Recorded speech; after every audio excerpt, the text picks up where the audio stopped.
Mettre les noms propres au pluriel en anglais. On pourrait croire que c'est simple, non? Paul reste Paul, Paris reste Paris. Et pourtant, c'est souvent là que les choses se compliquent. Alors, voyons ensemble comment maîtriser cette petite subtilité qui nous donne parfois du fil à retordre. La question se pose, c'est vrai.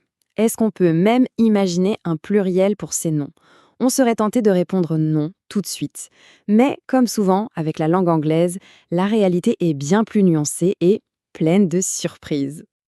Ok, pour y voir plus clair, il faut commencer par le début, la base de la base, la toute première règle qu'on apprend. C'est notre point de départ. Petit rappel rapide. Un nom propre, ça désigne quelque chose ou quelqu'un d'unique. Ça prend toujours une majuscule et en théorie, ça reste au singulier. C'est la règle de base, le fondement. Donc, logiquement, des prénoms comme Paul ou Emma, ou des noms de lieux comme l'Écosse, Scotland ou New York, eh bien, ils sont uniques par définition. On ne peut donc pas les mettre au pluriel. Jusque-là, tout va bien.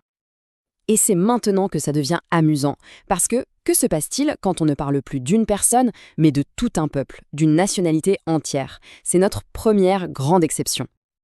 Alors, en général, la règle est assez simple. Pour parler d'un peuple, on prend le nom de la nationalité au singulier et on lui ajoute un S. C'est plutôt direct. Mais attention, il y a un piège. Si le mot se termine par certains sons, comme chasse, chat, sang ou encore aise, eh bien là, le mot ne change pas. Il reste le même, qu'on parle d'une personne ou de plusieurs. Bon, après les peuples, on va s'intéresser aux familles. Comment on fait pour parler de la famille Martin ou de la famille Dupont en anglais? C'est notre deuxième grande exception. Là, on passe de l'individu à tout un clan. En fait, on peut tout à fait mettre un nom de famille au pluriel.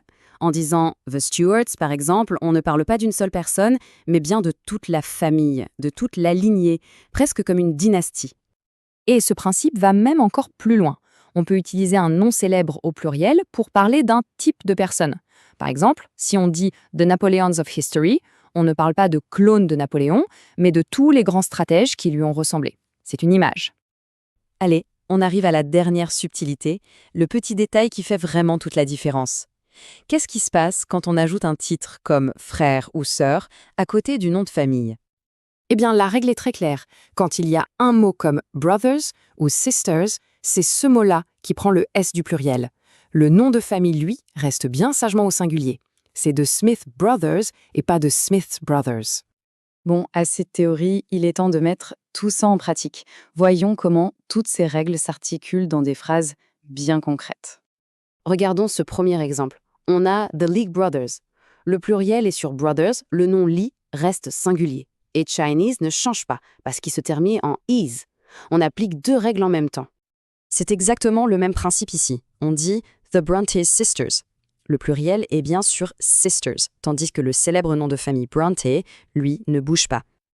Et pour finir, un petit exemple avec un pluriel irrégulier, juste pour le plaisir. On ne dit pas Frenchmans, mais bien Frenchmen. C'est une des particularités de la langue. Au final, on voit bien qu'une règle qui paraît toute simple au départ peut cacher pas mal d'exceptions et de subtilités fascinantes. Ça nous rappelle que l'anglais est une langue pleine de surprises et ça donne envie de se demander quelle autre règle de grammaire nous réserve ce genre